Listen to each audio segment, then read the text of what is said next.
মীরা মিহানকে জড়িয়ে ধরা অবস্থায় বারবার ফুঁপিয়ে ফুঁপিয়ে উঠছে।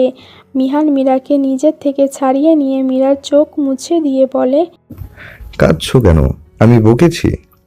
মীরা মাথা নেড়ে না বলে, তাহলে কাঁদছো কেন? এটা আমার জীবনের সবথেকে বেস্ট সারপ্রাইজ, তাই খুশিতে কান্না করছি। মিহান মীরার 2 হাত তুলে আলতো করে চুমু দিয়ে বলে, সারপ্রাইজ শেষ হয়নি, এখনো আছে। মীরা কিছু বলার আগে কাকে যেন ফোন করে। কিছুক্ষণ পর একটা লোক এসে কিছু বক্স দিয়ে যায় মিহানের হাতে। মিহান ফুলের পাপড়ির ওপর বসে মীরাকে বলে, আমার পাশে এসে বস। মীরা মিহানের কথা মতো ওর পাশে বসতে গেলে মিহান মীরার হাত টান দিয়ে নিজের কোলে বসিয়ে দেয়। মীরা ভয় পেয়ে মিহানের শার্ট খামচে ধরে। মীরার মুখে আসা চুলগুলো যত্ন সহকারে সরিয়ে দেয়। মিহান মীরার পরে থাকা কানের দুল খুলে পাশের বক্স থেকে ডায়মন্ডের দুল বের করে পরিয়ে দেয়। একে একে ডায়মন্ডের গলার হার, হাতের চুড়ি, সিম্পল বেলি চেন পরিয়ে দেয়। মিহানের ছোঁয়ায় মীরা বারবার কেঁপে উঠছে। মীরাকে একটা আংটি পরিয়ে দিয়ে হাতে চুমু দিয়ে মীরার কপালে কপাল ঠেকিয়ে আছে। মীরা 2 হাত মিহানের 2 গালে রেখে বলে, তোমার বউয়ের জন্য এত কিছু কখন করলে? মিহান একটু মিহানের গালে মীরার হাতের ওপর হাত রেখে বলে, তুমি যখন রাজশাহীতে গেছিলে তখন আমি নিজে পছন্দ করে এই সব কিছু কিনি বাসর রাত তোমাকে উপহার দেব বলে, কিন্তু তখন আর দেয়া হয়নি। তোমার জন্য নোজপিনও কিনেছি, কিন্তু তুমি তো নাক ফুটাওনি, তাই সেটা যত্ন করে রেখে দিয়েছি। মীরা হেসে মিহানের বুকে মাথা রাখে। চৌধুরী বাড়ির হল রুমে আছে খান বাড়ি আর মীরার মামুর বাড়ির সবাই।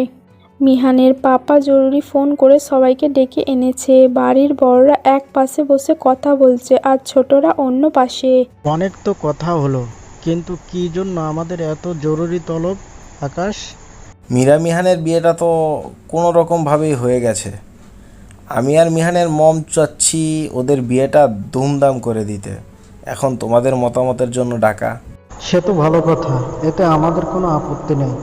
আমিও তো চাই আমার মামুনির বিয়ে ধুমধাম করে হোক। তাহলে তারিখ কবে ঠিক হবে? 15 দিন পর, মানে সামনের 15 তারিখ ঠিক করলে কেমন হয়? মাত্র 15 দিনে কি করে সব কিছু ম্যানেজ করতে পারবো? আমার মনে হয় কমপক্ষে 1 মাস সময় লাগবে। মিহানের পাপা হেসে দিয়ে বলে, মিহান 15 দিনের জন্য মীরাকে ছাড়বে কিনা সেটা দেখো, আর তুমি চাচ্ছ 1 মাস সময়, তাহলে বুঝতেই পারছো কি হবে। মিহানের পাপার কথা শুনে সবাই হেসে দেয়। ছোটরা একসাথে কথা বলতে বলতে এক পর্যায়ে নীলা জিজ্ঞাসা করে, আপু আর জিজুকে তো দেখছি না, তারা কোথায় গেছে? অনু বলার আগে মিশু বলে, জিজু আপুকে কোথায় যেন নিয়ে গেছে, বলল কি না কি সারপ্রাইজ দিবে। কি সারপ্রাইজ দিবে? ভাইয়াকে জিজ্ঞেস করেছিলাম, ভাইয়া কিছু বলেনি। অনু ফোন টিপতে টিপতে বলে, ভাইয়া আজ ভাবিকে প্রপোজ করবে। সবাই অবাক হয়ে বলে, জিজু আগে আপুকে প্রপোজ করেনি। অনু ফোন থেকে মুখ তুলে বলে, আমার মনে হয় না। তুই কি করে জানলি? ভাইয়া বিকেলে বাড়ি এসে রেডি হয়ে কি কি জিনিস নিয়ে কারে রেখে ওর বাইক নিয়ে চলে যায়। ওর রেডি হওয়ার সময় আমি একবার ওর রুমে গিয়েছিলাম, তখন জিজ্ঞেস করি এত সেজে গুজে কোথায় যাচ্ছে। তখন ভাইয়া বলে ভাবিকে প্রপোজ করতে যাচ্ছে। আজ আপু আর জিজু এলে ভালো করে চেপে রাখতে হবে, আর জিজু থেকে তো ট্রিট নিতেই হবে, আর ছাড়ছি না। নিশুর কথা শুনে সবাই জোরে হেসে। মিহান ফুলের পাপড়ির ওপর শুয়ে আছে আর মীরা মিহানের বুকের ওপর মাথা রেখে এক হাত দিয়ে মিহানের বুকের ওপর আঁকিবুকি করছে। মিহান আকাশের দিকে তাকিয়ে বলে, বাড়ি যাবে না কেন? এখানে তোমার সাথে থাকতে ভীষণ ভালো লাগছে। মিহান হেসে বলে, আচ্ছা, তোমার গিফটগুলো পছন্দ হয়েছে? মীরা মাথা তুলে মিহানের বুকের ওপর 2 হাত রেখে তার ওপর থুতনি রেখে বলে, খুব পছন্দ হয়েছে। আচ্ছা শোনো, তোমার হাতে রিং আর বেলি চেইন এই দুটো কখনো খুলবে না, কেমন? কেন? রিংটা হলো আমাদের এঙ্গেজমেন্ট রিং, আর বেলি চেইনটা হলো। কি থামলে কেন? বেলি চেইনটা কি? বেলি চেইনটাই তোমাকে অসম্ভব সুন্দর লাগছে, তাই ওটা কখনো খুলবে না। মীরা লজ্জা পেয়ে মাথা নিচু করে বলে, ধ্যাৎ, তুমিও না। মিহান মীরার মাথায় চুমু দিয়ে বলে, সত্যি বলছি জান, ইচ্ছে করছে। মিহানকে বলতে না দিয়ে মিহানের মুখে হাত দিয়ে চেপে ধরে বলে, এই তুমি চুপ করবে? আমাকে লজ্জায় না ফেললে তোমার হয় না না? মিহান হাত সরিয়ে বলে, আচ্ছা, এখন আর লজ্জায় ফেলবো না, চলো বাড়ি যাই, না হলে মম চিন্তা করবে। কিন্তু এই ফুলের পাপড়ি মোমবাতিগুলো পরিষ্কার করবে কে? তুমি চিন্তা করো না, আমি ফোন করে দিচ্ছি, লোক এসে পরিষ্কার করে যাবে। তুমি চলো। মিহান ফোন করে সব পরিষ্কার করতে বলে। মীরাকে কোলে তুলে নেয়। মীরা আজ কিছু না বলে মিহানের গলা জড়িয়ে ধরে মিহানের দিকে তাকিয়ে আছে। মিহান বাইকে বসে মীরাকে বসতে বলে। কি হলো, দাঁড়িয়ে আছো কেন? বসো। আমি তোমাকে পেছন থেকে জড়িয়ে ধরতে পারবো না। তাহলে? মীরা মিহানের দিকে তাকিয়ে আছে। মিহান কিছুক্ষণ পর মীরার কথা বুঝতে পেরে মাথা চুলকে বোকা বোকা হেসে মীরার হাত ধরে সামনে বসিয়ে দেয়। মীরা অবাক হয়ে মিহানকে বলে, তুমি বুঝলে কি করে? মিহান মীরার নাক টিপ দিয়ে বলে, তুমি যে আমার আত্মা পাখি, তোমাকেই বুঝবো না তো কাকে বুঝবো? মীরা হেসে মিহানকে জড়িয়ে ধরে বুকে মাথা রেখে চোখ বন্ধ করে বলে, আস্তে বাইক চালাবে কিন্তু। ওকে মহারানী, আগে সেলফি তুলে অনুকে পাঠিয়ে দেই, না হলে ও আমাকে আস্ত রাখবে না। ও অনুকে ছবি পাঠাতে হবে কেন? ও জানে আজ আমি তোমাকে প্রপোজ করব। ও বলছিল তুমি হ্যাঁ বললে তখন কিছু ছবি তুলে ওকে পাঠিয়ে দিতে, কিন্তু তখন মনে ছিল না, তাই বলে আমি তোমাকে জড়িয়ে ধরে আছি আর তুমি এভাবে ছবি তুলে ছোট বোনকে পাঠাবে? তো কি হয়েছে? আমি যখন তোমায় প্রপোজ করেছি তখন দুজন লোক আমাদের এই মুহূর্তের ভিডিওগুলো করেছে আর ছবি তুলেছে। 30 মিনিটের মধ্যেই ছবিগুলো আর ভিডিওগুলো আমার ফোনে পাঠিয়ে দেবে। আর এখন তুমি চুপচাপ বসো, আমাকে সেলফি তুলতে দাও, তারপর সব ছবি একেবারে অনুকে পাঠিয়ে দিব। মীরা অবাক হয়ে বলে, তুমি যখন আমাকে এসব গয়না পরিয়ে দিচ্ছিলে তখন কি ছবি তুলছে? তোমাকে যখন আমার কোলে বসাই তখন ওদের ফোনে মেসেজ করে চলে যেতে বলি। এবার বুঝলে মহারানী? মীরা মাথা নেড়ে হ্যাঁ বলে। মিহান ফোন টিপতে টিপতে বলে, এই দেখো সব ছবি পাঠিয়ে দিয়েছে, দাঁড়াও আর কিছু সেলফি তুলে অনুকে পাঠিয়ে দিই। মীরা আর কিছু না বলে চুপ করে বসে থাকে আর মিহান বিভিন্ন স্টাইলে সেলফি তুলতে থাকে। মিহান ছবি তুলে অনুকে কিছু ছবি পাঠিয়ে দিয়ে বাইক চালানো শুরু করে। মীরা মিহানের বুকে মাথা রেখে চোখ বন্ধ করে থাকে। মীরা সময়টা উপভোগ করতে থাকে। অনু হঠাৎ করে সবার মাঝে দাঁড়িয়ে বলে, আমি যদি ভাইয়াকে ভাবিকে প্রপোজ করছে তা তোমাদের দেখাতে পারি তাহলে তোমরা আমাকে কি দিবে? সবাই কম বেশি অবাক হয় অনুর কথায়। মিথি অনুকে বলে, কি বলছিস? কিছুই তো বুঝতে পারছি না। ধরো ভাইয়া ভাবিকে যে প্রপোজ করছে তার ভিডিও বা ছবি যদি দেখাই তাহলে? তাহলে তুমি আমাদের যার কাছে যা চাইবে তাই পাবে। সত্যি? মিথি আপু, তুমি গিয়ে মহিলা পার্টিকে ডেকে নিয়ে আসো আর পাপারা যেন না আসে। আচ্ছা, আমি যাচ্ছি। মিথি সবাইকে ডেকে আনলে অনু টিভির সাথে ওর ফোনের সাথে কানেক্ট করে মিহানের প্রপোজের ভিডিওটা চালু করে দেয়। ভিডিও শেষ হলে মম বলে, এটা কেমন প্রপোজ হলো? আগে জানলে প্রপোজ আমি শিখিয়ে দিতাম। মিহানের মমের কথা শুনে সবাই হাঁ হয়ে যায়। মম, তুমি মজা পরে করো। এখন তোমরা শোনো, আমার একটা খরগোশের বাচ্চা লাগবে, কে এনে দিবে সেটা বলো। তুমি আমাদের এত সুন্দর একটা ভিডিও দেখালে, যাও আমি তোমাকে খরগোশের বাচ্চা এনে দিব। সত্যি ভাইয়া? সত্যি। দেখলি অনু ভাইয়াটা কি ফাজিল, ভাবিকে কোলে বসানোর পরে ভিডিওটা তোকে দিল না। তোরা তোদের বড় বোনের প্রেম নিয়ে এত টানাটানি করছিস কেন?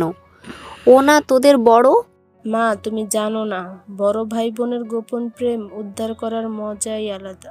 সবাই এতক্ষণ মুখ টিপে হাসলেও নিঝুমের কথায় জোরে হেসে দেয়। মিহান মীরাকে নিয়ে আসতে বাইক চালিয়ে রাত 9টার দিকে বাড়ির সামনে হাজির হয়। মিহান বাইক থামালে মীরা মিহানের বুক থেকে মাথা তুলে দেখে বাড়ি এসে গেছে। তুমি ঘুমাওনি? না, চোখ বন্ধ করেছিলাম। আচ্ছা চলো। মিহান, মামুর গাড়ি আর খানবাড়ির গাড়িগুলো এখানে কেন? তাই তো। আচ্ছা চলো ভিতরে গিয়ে দেখি। তাই চলো। মীরা আর মিহান হল রুমে এসে দেখে মীরার নানুর বাড়ি আর খান বাড়ির সবাই এই বাড়িতে। মীরা মিহানের দিকে তাকায় আর মিহান মীরার দিকে। কিছু বোঝার আগেই মম ওদের বলে, তোরা ফ্রেশ হয়ে আয়, তারপর একসাথে ডিনার করব। মিহান মাথা নেড়ে মীরাকে নিয়ে ওপরে চলে যাবার সময় অনু এসে মিহানকে বলে, ভাইয়া তুই গিয়ে ফ্রেশ হয়ে নি, আমার ভাবির সাথে কথা আছে। মিহানকে কিছু বলতে না দিয়ে মীরাকে নিয়ে অনু চলে যায় ওর রুমে। মীরা অনুর রুমে গিয়ে দেখে সব মেয়েরা অনুর রুমে বসে আড্ডা দিচ্ছে। মীরা ভ্রু কুঁচকে ওদের হাব ভাব বোঝার চেষ্টা করছে। অনু কি বলবে আমাকে? অনু কি বলবে? আপু বলবে তো তুমি। মীরা অবাক হয়ে বলে, আমি আবার কি বলবো? বারে জিজু তোমাকে প্রপোজ করলো, তুমি রাজিও হলে, তারপর কি হলো সেটা বলবে? মীরা চোখ বড় বড় করে তাকায় ওদের দিকে। ওরা এ কথা জানলো কি করে, এই কথা ভেবে পাচ্ছে না মীরা অনুর দিকে তাকালে অনু চোখ মুখ দেখে মীরা বুঝে যায় এ কাজ অনু করেছে। সব তো ভিডিওতে দেখলে, তাহলে আবার নতুন করে কি বলবো? সব ছিল না আপু, তুমি জিজুর কোলে বসার পর কি হয়েছে সেটা ছিল না, সেগুলো বলো। আপু তোমার বেলি চেনটা না খুব সুন্দর, কেউ গিফট করেছে তোমাকে? বেশ মানিয়েছে তোমাকে।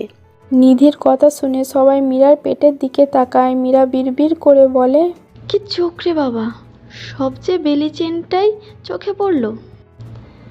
না, এরা এখন আমাদের নিয়ে মজা করবে, কিছু একটা করতে হবে, না হলে এদের একের পর এক প্রশ্ন করে মাথা খারাপ করে দিবে। ভাবি আস্তে আস্তে কি কথা বলো? মীরা হাসি মুখে বলে, তেমন কিছু না, ভাবছিলাম তোমাদের সব কিছু ডিটেলে বলবো নাকি প্র্যাকটিক্যালি দেখাবো। মানে?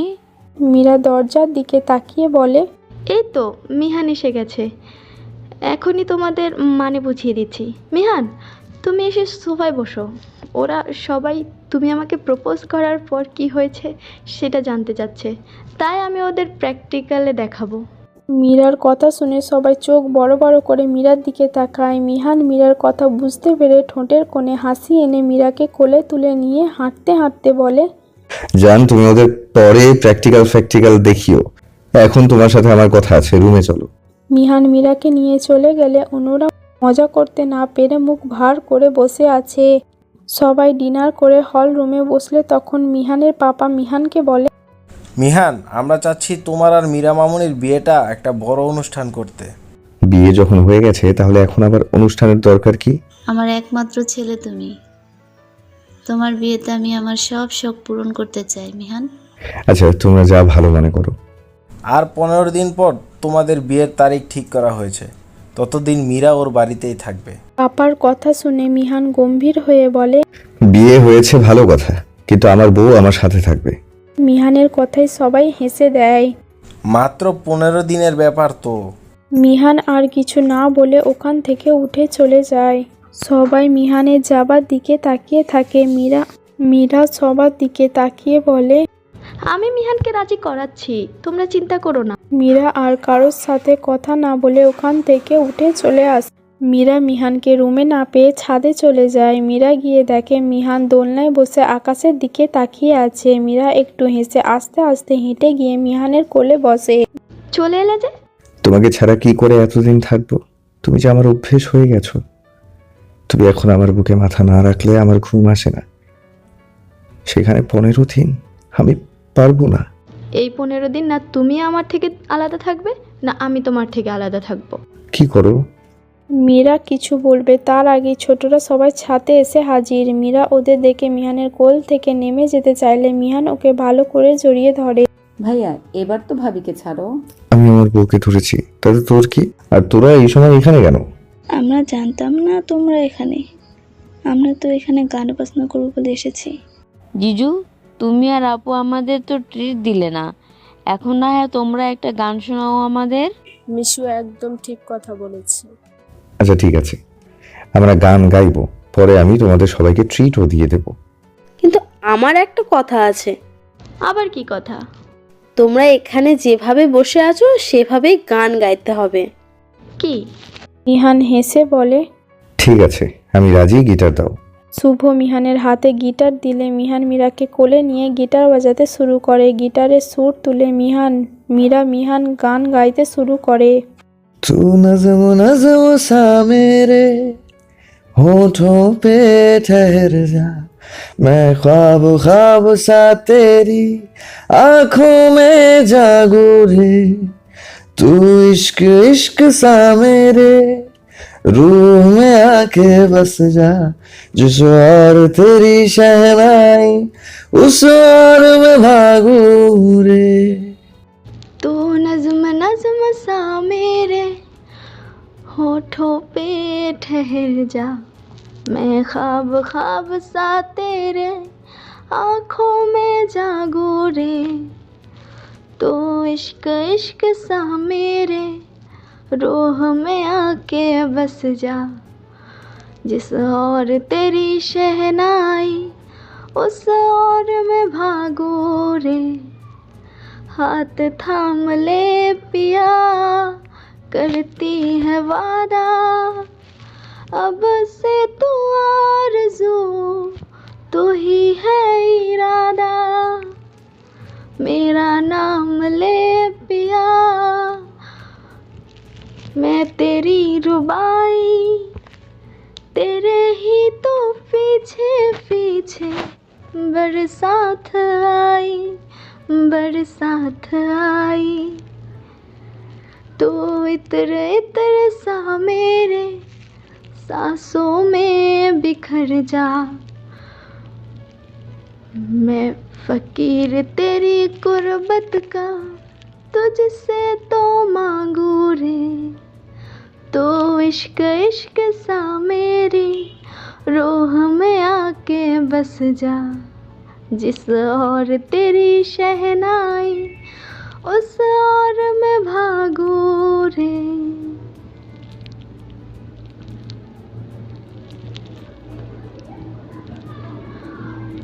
ओ मेरे दिल के लिफाफे में तेरा खत है जानिया, तेरा खत है जानिया। ना चीज़ ने कैसे पाली जन्नती जानिया वे। तू नज़्म नज़्म सा मेरे होठों पे ठहर जा, मैं ख्वाब ख्वाब सा तेरे आँखों में जागू रे। तू इश्क इश्क सा मेरे रूह में आके बस जा, जिस और तेरी शहनाई उस और में ভাগো রে। মীরা এতক্ষণ মিহানের বুকে মাথা এলিয়ে দিয়ে চোখ বন্ধ করে গান গাইছিল। মিহান গিটারটা সাইডে রেখে মীরার দিকে তাকিয়ে দেখে মীরা চোখ বন্ধ করে আছে। সবার হাত তালির শব্দে মীরা মিহানের ঘোর কাটে।